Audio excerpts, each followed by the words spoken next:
يجعل له عوجا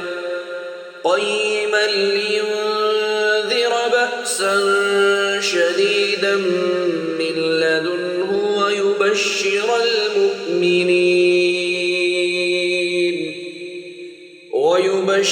المؤمنين الذين يعملون الصالحات أن لهم أجرا حسنا ماكثين فيه أبدا وينذر الذين قالوا اتخذ الله ولدا ما لهم به من علم ولا لآبائهم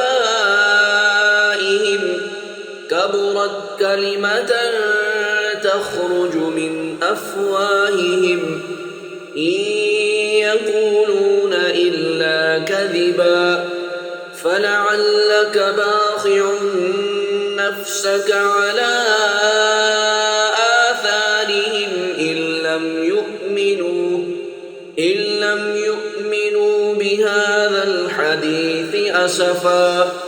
إنا جعلنا ما على الأرض زينة لها لنبلوهم أيهم أحسن عملا وإنا لجاعلون ما عليها صعيدا جرزا أم حسبت أن أصحاب الكهف والرقيم كانوا من آياتنا عجبا إذ أوى الفتية إلى الكهف فقالوا ربنا آتنا من لدنك رحمة وهيئ لنا من أمرنا رشدا فضربنا على آذانهم في الكهف سنين عددا ثم بعثناهم لنعلم أي الحزبين أحصى لما لبثوا أمدا نحن نقص عليك نبأهم بالحق إنهم فتية آمنوا بربهم وزدناهم هدى وربطنا على قلوبهم إذ قاموا فقالوا ربنا رب السماوات والأرض لن ندعو من دونه إلها لقد قلنا إذا شططا هؤلاء قومنا اتخذوا من دونه آلهة لولا يأتون عليهم بسلطان بين فمن أظلم ممن افترى على الله كذبا وإذ اعتزلتموهم وما يعبدون إلا الله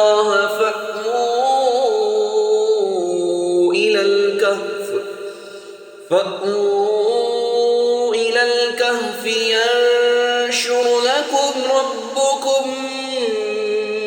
من رحمته ويهيئ لكم من أمركم مرفقا وترى الشمس إذا طلعت تزاور عن كهفهم ذات اليمين وإذا غربت تقرضهم ذات الشمال وهم في فجوة منه ذلك من آيات الله من يهد الله فهو المهتد ومن يضلل فلن تجد له وليا مرشدا وتحسبهم أيقاظا وهم رقود ونقلبهم ذات اليمين وذات الشمال وكلبهم باسط ذراعيه بالوصيد لئن اطلعت عليهم لوليت منهم فرارا ولملئت منهم رعبا وكذلك بعثناهم ليتساءلوا بينهم قال قائل منهم كم لبثتم قالوا لبثنا يوما أو بعض يوم قالوا ربكم أعلم بما لبثتم فابعثوا أحدكم بورقكم هذه إلى المدينة فلينظر أيها أزكى طعاما فليأتكم برزق منه وليتلطف ولا يشعرن بكم أحدا إنهم إن يظهروا عليكم يرجموكم أو يعيدوكم في ملتهم ولن تفلحوا إذا أبدا وكذلك أعثرنا عليهم ليعلموا أن وعد الله حق وأن الساعة لا ريب فيها إذ يتنازعون بينهم أمرهم فقالوا ابنوا عليهم بنيانا ربهم أعلم بهم قال الذين غلبوا على أمرهم لنتخذن عليهم مسجدا سيقولون ثلاثة رابعهم كلبهم ويقولون خمسة سادسهم كلبهم رجما بالغيب ويقولون سبعة وثامنهم كلبهم قل ربي أعلم بعدتهم ما يعلمهم إلا قليل فلا تمار فيهم إلا مراء ظاهرا ولا تستفت فيهم منهم أحدا ولا تقولن لشيء إني فاعل ذلك غدا إلا أن يشاء الله واذكر ربك إذا نسيت وقل عسى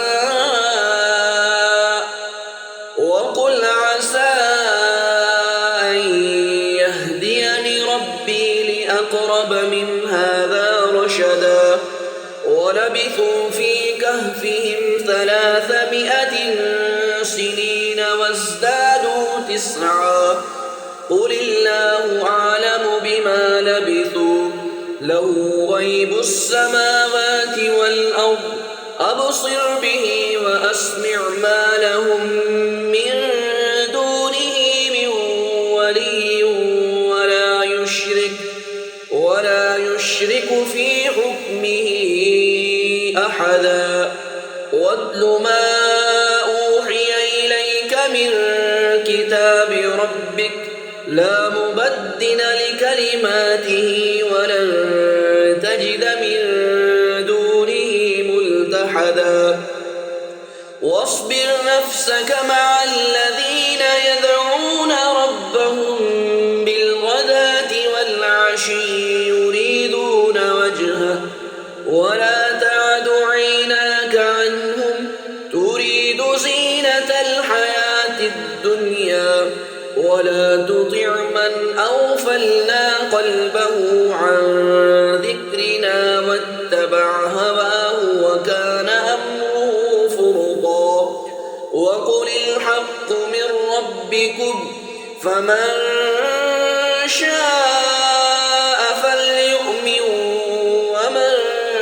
شاء فليكفر إنا أعتدنا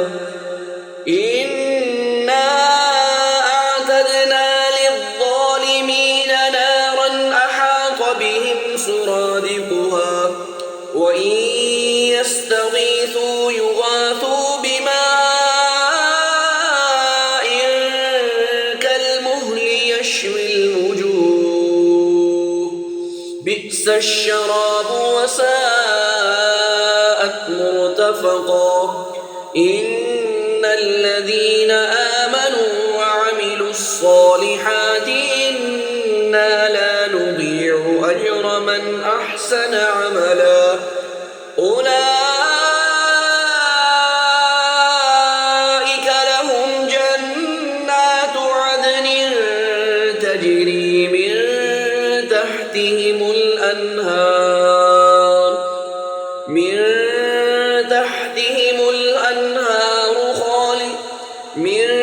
تحتهم الأنهار يحلون فيها من أساور من ذهب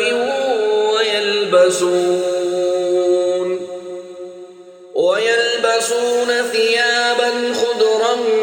من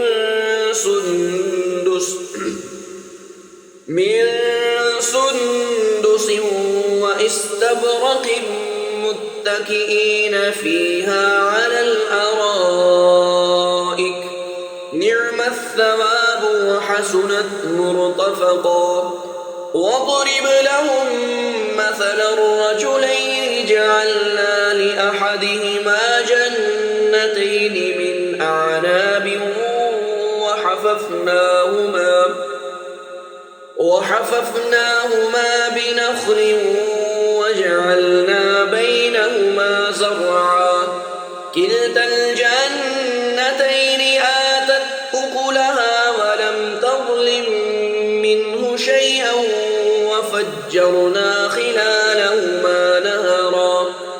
وكان له ثمر فقال لصاحبه وهو يحاوره أنا أكثر منك مالا وأعز نفرا ودخل جنته وهو ظالم لنفسه قال ما أظن أن تبيد هذه أبدا وما أظن الساعة قائمة ولئن رددت إلى ربي لأجدن خيرا منها منقلبا قال له صاحبه وهو يحاوره أكفرت بالذي خلقك من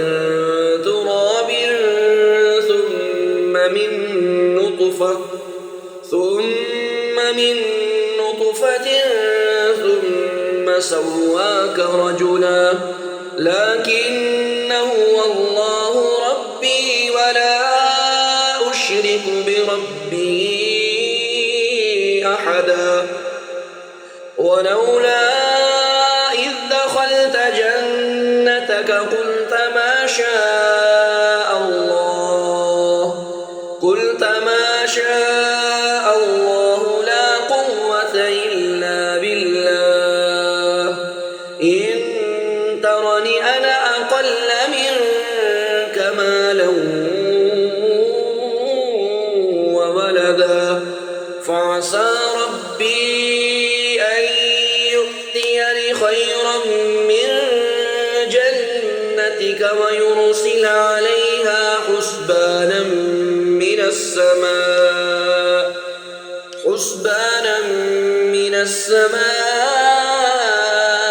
فتصبح صعيدا زلقا أو يصبح ماؤها غورا فلن تستطيع له طلبا وأحيط بثمره فأصبح يقلب كفيه على ما أنفق فيها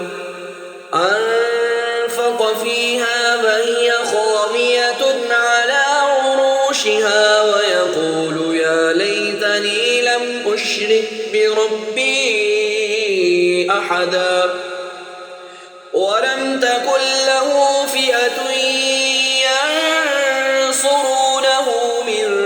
دون الله وما كان منتصرا هنالك الولاية لله الحق هو خير ثوابا وخير عقبا واضرب لهم مثل الحياة الدنيا كماء أنزلناه من السماء فاختلط به نبات الأرض فأصبح هشيما تذروه الرياح وكان الله على كل شيء مقتدرا المال والبنون زينة الحياة الدنيا والباقيات الصالحات خير عند ربك ثوابا وخير أملا ويوم نسير الجبال وترى الأرض بارزة وحشرناهم فلم نغادر منهم أحدا وعرضوا على ربك صفا لقد جئتمونا كما خلقناكم أول مرة بل زعمتم أن لن نجعل لكم موعدا ووضع الكتاب فترى المجرمين مشفقين مما فيه ويقولون يا ويلتنا ما لهذا الكتاب لا يغادر صغيرة ولا كبيرة إلا أحصاها ووجدوا ما عملوا حاضرا ولا يظلم ربك أحدا وإذ قلنا للملائكة اسجدوا لآدم فسجدوا إلا إبليس كان من الجن ففسق عن أمر ربه أفتتخذونه وذريته أولياء من دوني وهم لكم عدو بئس للظالمين بدلا ما أشهدتهم خلق السماوات والأرض أنفسهم وما كنت متخذ المضلين عددا ويوم يقول نادوا شركائي الذين زعمتم فدعوهم فلم يستجيبوا لهم وجعلنا بينهم موبقا ورأى المجرمون النار فظنوا أنهم مواقعوها ولم يجدوا عنها مصرفا ولقد صرفنا في هذا القرآن للناس من كل مثل وكان الإنسان أكثر شيء جدلا وما منع الناس أن يؤمنوا إذ جاءهم الهدى ويستغفروا ربهم إلا أن تأتيهم سنة الأولين أو يأتيهم العذاب قبلا وما نرسل المرسلين إلا مبشرين ومنذرين ويجادل الذين كفروا بالباطل ليدحضوا به الحق واتخذوا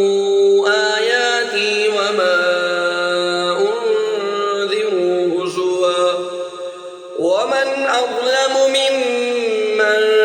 ذكر بآيات ربه فأعرض عنها ونسي ما قدمت يداه إنا جعلنا على قلوبهم أكنة أن يفقهوا وفي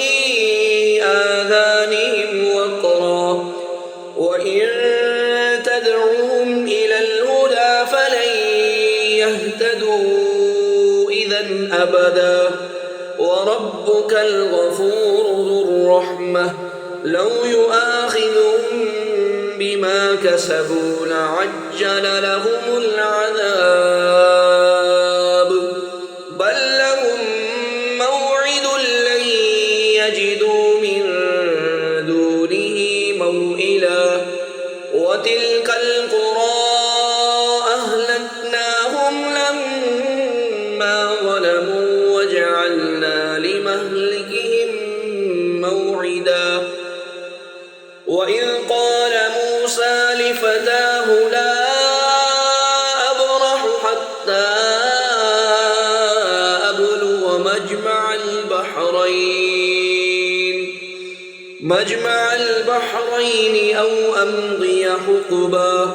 فلما بلغا مجمع بينهما نسيا حوتهما فاتخذ سبيله في البحر سربا فلما جاوزا قال لفتاه آتنا غداءنا لقد لقينا من سفرنا هذا نصبا قال أرأيت إذ أوينا إلى الصخرة فإني نسيت الحوت وما أنسانيه إلا الشيطان أن أذكره واتخذ سبيله في البحر عجبا قال ذلك ما كنا نبغي فارتد على آثارهما قصصا فوجدا عبدا من عبادنا آتيناه رحمة من عندنا وعلمناه من لدنا علما قال له موسى هل أتبعك على أن تعلمني مما علمت رشدا قال إنك لن تستطيع معي صبرا وكيف تصبر على ما لم تحط به خبرا قال ستجدني إن شاء الله صابرا ولا أعصي لك أمرا قال فإن اتبعتني فلا تسألني عن شيء حتى أحدث لك منه ذكرا فانطلقا حتى إذا ركبا في السفينة خرقها قال أخرقتها لتغرق أهلها لقد جئت شيئا إمرا قال ألم أقل إنك لن تستطيع معي صبرا قال لا تؤاخذني بما نسيت ولا ترهقني من أمري عسرا فانطلقا حتى إذا لقيا غلاما فقتله قال أقتلت نفسا زكية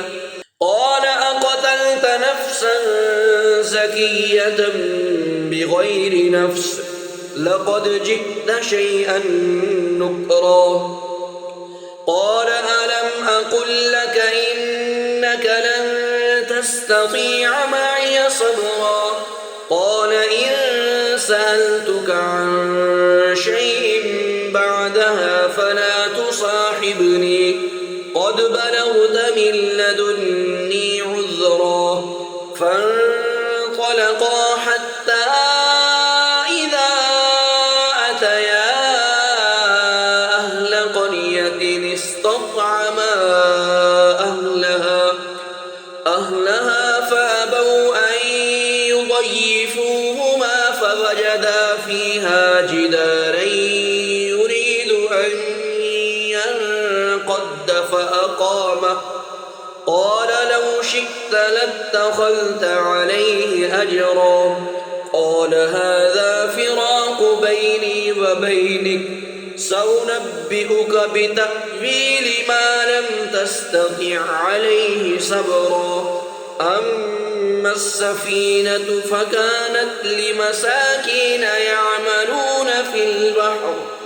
يعملون في البحر فأردت أن أعيبها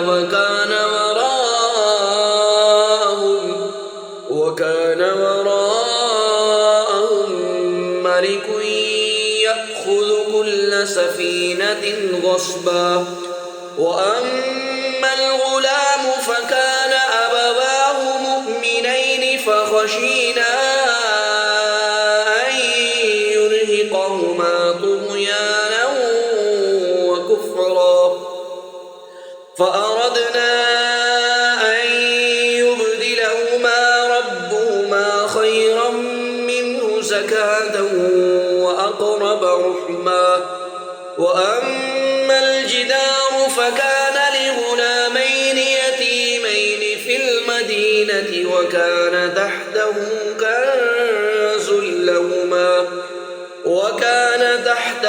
كنز لهما وكان أبوهما صالحا فأراد ربك أن يبلغا أشدهما ويستخرجا كنزهما رحمة من ربك وما فعلته عن أمري ذلك تأويل ما لم تستطع عليه صبرا ويسألونك عن ذي القرنين قل سأتلو عليكم منه ذكرا إنا مكنا له في الأرض وآتيناه من كل شيء سببا فأتبع سببا حتى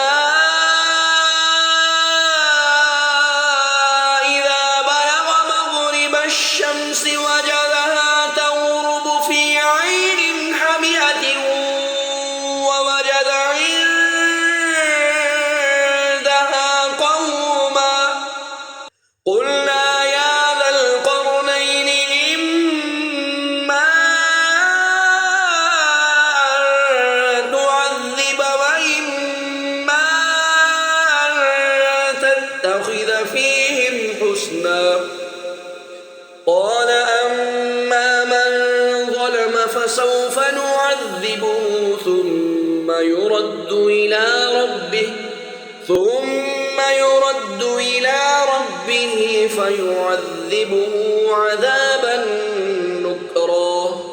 وأما من آمن وعمل صالحا فله جزاء الحسنى وسنقول له من أمرنا يسرا ثم أتبع سببا حتى إذا بلغ مطلع الشمس وجدها تطلع على قوم لم نجعل لهم من دونها سترا كذلك وقد أحطنا بما لديه خبرا ثم أتبع سببا حتى إذا بلغ بين السدين وجد من دونهما قوما لا يكادون يفقهون قولا قالوا يا ذا القرنين إن يأجوج ومأجوج مفسدون في الأرض فهل نجعل لك خرجا على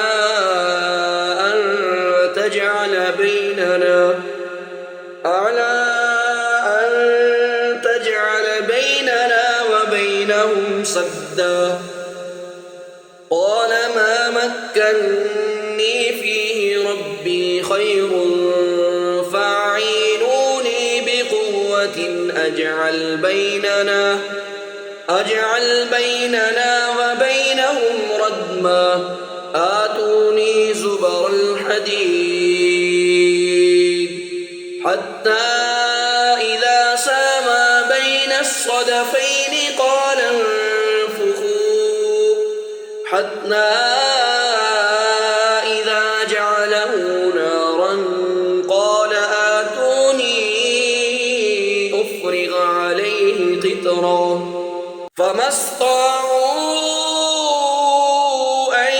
يظهروا وما استطاعوا له نقبا قال هذا رحمة من ربي فإذا جاء وعد ربي جعله دكا وكان وعد ربي حقا وتركنا بعضهم يومئذ يموج في بعض ونفخ في الصور فجمعناهم جمعا وعرضنا جهنم يومئذ للكافرين عرضا الذين كانت أعينهم في غطاء عن ذكري وكانوا لا يستطيعون سمعا أفحسب الذين كفروا أن يتخذوا عبادي من دوني أولياء إنا أعتدنا جهنم للكافرين نزلا قل هل ننبئكم بالأخسرين أعمالا الذين ضل سعيهم في الحياة الدنيا وهم يحسبون أنهم يحسنون صنعا أولئك الذين كفروا بآيات ربهم ولقائه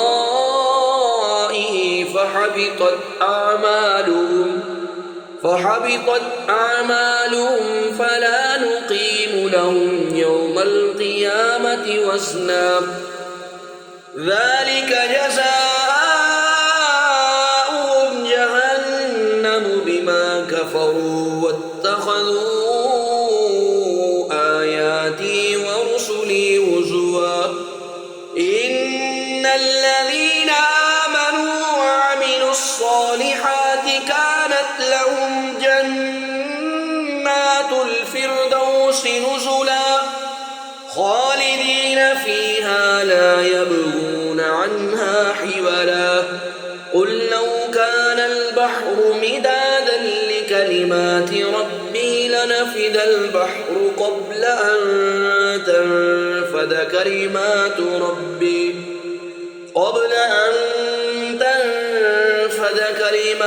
ربي ولو جئنا بمثله مددا قل إنما أنا بشر مثلكم يوحى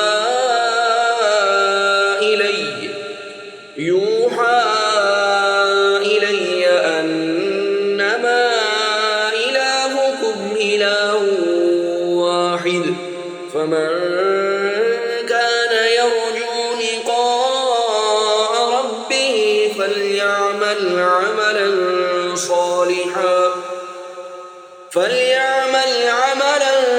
صالحا ولا يشرك بعبادة ربه أحدا.